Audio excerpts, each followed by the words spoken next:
İzləyicilərimiz sizə Masazır qəsəbəsində 569 nömrə avtobusun son dayanacağında həyəti geniş olan, sona qədər cüt daşına tikilmiş, yəni kubiklə inşa olmuş bir evdir, 3 otaqdır. Qiyməti 75.000 manatdır.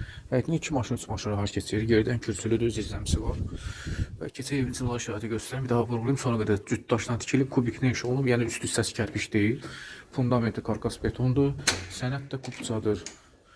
Belə ümumi giriş hissəsidir. Burada bizdə böyük bir qonaq otağımız var, tam təmir. Döşəməsi laminat təmiri yenidir. Alıb dərhal köçmək mümkündür. Bir gün olsun evdə yaşayış olmayıb. Yeni təmirli ev axtarırsa qaçırmana dəyməz. Tam təmirli 3 otaq. Böyük həcmli mətbəxi var. Mətbəxin eni 2 metr yarımdır. Burada bizdə yataq otağıdır. Yataq otağı böyükdür. Qiymət 75.000 manat. Masazır qəsəbəsi 569 nömrə avtobusun yolunda, sonunda daha doğrusu yerləşir. Hamam otağı. Alana satan